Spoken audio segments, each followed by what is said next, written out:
নমো কন্দর্প সর্বজালিনী মালিনী সর্বলোকে বশঙ্করী স্বাহা। ওম নমো কন্দর্প সর্বজালিনী মালিনী সর্বলোকে বশঙ্করী স্বাহা। এসো মহারাজ ইন্দ্রবর্মা, এসো আমার কাছে, আমি যে তোমার অপেক্ষায়। এসো মহারাজ ইন্দ্রবর্মা, এসো আমার কাছে, আমি যে তোমার অপেক্ষায়।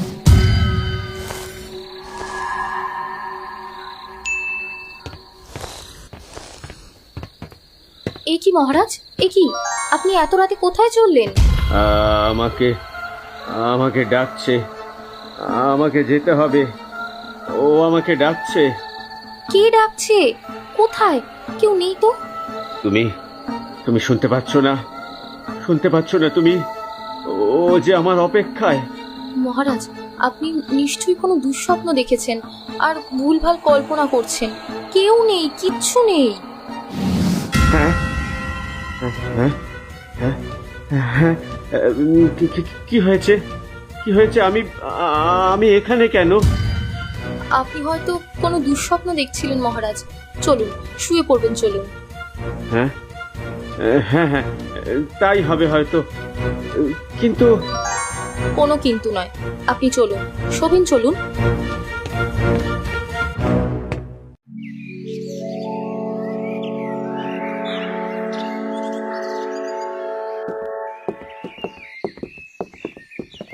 মহারাজ, এত সকাল সকাল কোথায় চললেন আপনি?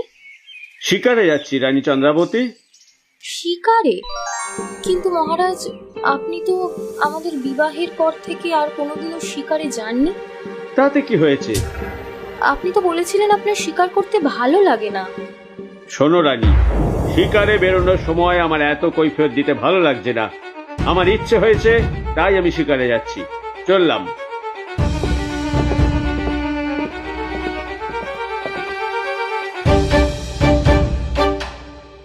মহারানী চন্দ্রবতীকে বিদায় জানিয়ে রাজা ইন্দ্রবর্মা কয়েকজন সৈন্য নিয়ে চললেন তার রাজ্যের পূর্ব দিকে অবস্থিত এক গভীর জঙ্গলে শিকার করতে।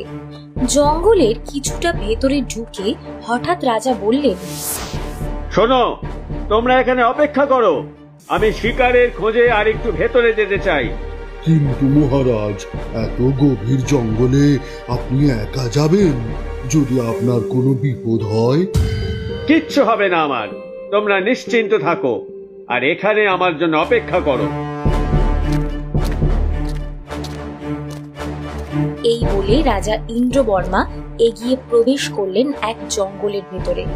কিছু দূর এগানোর পরেই রাজা দেখতে পেলেন একটি কুটিরের সামনে এক অপূর্ব সুন্দরী নারী বসে আছে। তাকে দেখে মন্ত্রমুগ্ধের মতো রাজা এগিয়ে চললেন। কে এই অপূর্বা সুন্দরী নারী? এমন গভীর জঙ্গলে তিনি একা বসে কি করছেন?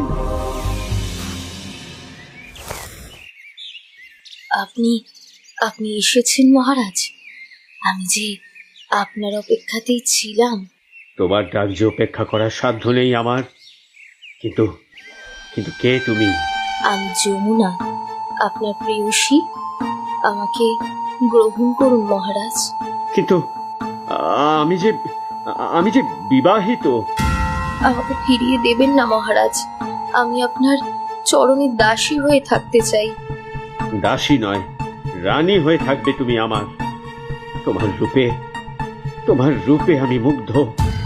আজ থেকে দেবীপুর রাজ্যের ছোট রানী হবে তুমি। কথা অনুযায়ী রাজা ইন্দ্রবর্মা তখনই যমুনাকে বিয়ে করলেন এবং তাকে সঙ্গে করে ফিরে চললেন রাজপ্রাসাদের উদ্দেশ্যে। রাজপ্রাসাদে পৌঁছতেই রানী চন্দ্রাবতী ও রাজ্যের কুল পুরোহিত সেখানে এসে পৌঁছালেন। রানী চন্দ্রাবতী বললেন, এ কি মহারাজ, আপনার সাথে বধূ বেশি কেই নারী? আপনি তো শিকারে গিয়েছিলেন। চন্দ্রাবতী, এ হলো যমুনা, এ রাজ্যের ছোট রানী। আমি ওকে বিবাহ করেছি। ওকে বরণ করে ঘরে তোলো। কখনোই না মহারাজ, আপনি কি ভুলে গেছেন যে আপনি বিবাহিত এবং এক পুত্র সন্তানের বাবা? আমি কিছুই ভুলিনি, কিন্তু তুমি হয়তো ভুলে যাচ্ছ। ক্ষত্রিয়দের একাধিক বিবাহে কোনো বাধা নেই। এ আপনি কি করে পারলেন মহারাজ, কি করে? ক্ষমা করবেন মহারাজ, ছোট মুখে বড় কথা বলছি, কিন্তু আপনি এ রাজ্যের জন্য ঘোর অমঙ্গল ডেকে এনেছেন। মানে কি বলতে চাইছেন আপনি? নববধূর মধ্যে আমি অপদেবীর ছায়া দেখতে পাচ্ছি, যা রাজ্যের জন্য অত্যন্ত অশুভ। আপনি এখনই ওনাকে বিদায় করুন মহারাজ, নইলে যে অনর্থ হবে। মুখ সামলে কথা বলুন। আপনি এ রাজ্যের কুলপুরোহিত, নইলে এমন কথা বলার অপরাধে আমি আপনাকে শুলে চড়াতে পারি। আপনি আমায় যা ইচ্ছে শাস্তি দিতে পারেন মহারাজ, কিন্তু আপনি এখন মোহের বশে রয়েছেন, তাই আগাম অশুভের ইঙ্গিত বুঝতে পাচ্ছেন না। আপনার স্পর্ধা দেখে আমি বিস্মিত হচ্ছি। আপনি এখনই এই রাজ্য ছেড়ে বিদায় নিন, আর কখনো যেন আপনাকে এই রাজ্যে না দেখি। যথা আজ্ঞা মহারাজ। এ আপনি কি করলেন মহারাজ? উনি আমাদের কুলপুরোহিত, এই রাজ্যের শুভাকাঙ্ক্ষী, ওনাকে আপনি যেতে দেবেন না? পুরোহিত মশাই আপনি যাবেন না, দয়া করে দাঁড়ান। না রানীমা, আমাকে রাজ আদেশ পালন করতেই হবে। তবে চিন্তা করবেন না, এ রাজ্যের যে কোনো বিপদে আমি সর্বদা আপনাদের পাশে থাকব।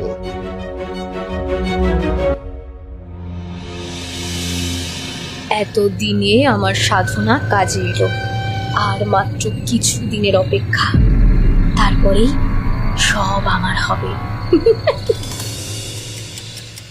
এরপর দেখতে দেখতে কেটে গেল একটা বছর। রাজ্যের ছোট রানী যমুনা প্রসব করলেন একটি পুত্র সন্তান, কিন্তু সে পুত্র জন্ম নিল বিকলাঙ্গ হয়ে। রাজা যখন তার সদ্যজাত পুত্র সন্তানকে দেখতে এলেন, রানী যমুনা বলে উঠলেন, আপনি এসেছেন মহারাজ, এই দেখুন আপনার রাজ্যের ভাবী রাজা। মানে কি বলতে চাইছো তুমি? কেন মহারাজ, আমাদের পুত্র সন্তান মহেন্দ্রই তো আপনার পরবর্তীতে সিংহাসনে বসবে, তাই না? তবে তুমি যা বলছো সেটা কখনোই সম্ভব নয়। কেন মহারাজ? কারণ আমার জ্যেষ্ঠ পুত্র চন্দ্রবর্মাই হবে এ রাজ্যের পরবর্তী রাজা। এটাই আমাদের বংশের নিয়ম। কিন্তু নিয়ম তো ভাঙার জন্যই তৈরি হয়, তাই না মহারাজ? রাজ্য সামলানো অত সহজ কাজ নয় যমুনা। যাই হোক, তুমি চিন্তা করো না। আমাদের মহেন্দ্র যাতে কখনো কোনোদিন কোনো কিছুর অভাব বোধ না হয়, সে দায়িত্ব আমার। শুধু ও কখনো এ রাজ্যের রাজা হতে পারবে না, তাই তো? এরপর হঠাৎ করেই রানী যমুনার মধ্যে অদ্ভুত পরিবর্তন লক্ষ্য করা গেল। তিনি যুবরাজ চন্দ্রবর্মার প্রতি অতিরিক্ত যত্নশীল হয়ে পড়লেন। একদিন তিনি নিজের হাতে যুবরাজ চন্দ্রবর্মার জন্য রান্না করছিলেন। ঠিক সেই সময় মহারাজ ইন্দ্রবর্মাও সেখান দিয়ে যাচ্ছিলেন। তিনি শুনতে পেলেন, যুবরাজ চন্দ্রবর্মা, এই তোমার শেষ খাওয়া। তোমার মাকে সরিয়ে আমি যেমন মহারাজকে বশ করে এ রাজ্যের রানী হয়েছি, তেমনি আমার ছেলে মহেন্দ্রও এই রাজ্যের রাজা হবে। আর তোমাকে এই পৃথিবী থেকে সরে যেতে হবে। এসব কি বলছি যমুনা? আমি তো নিজের কানকে বিশ্বাস করতে পারছি না। এই তো, এবার অপদেবীর কৃপায় আমার পথের কাঁটা সরে যাবে, আর আমার ছেলে মহেন্দ্রই হবে হে রাজ্যের সিংহাসনের অধিকারী।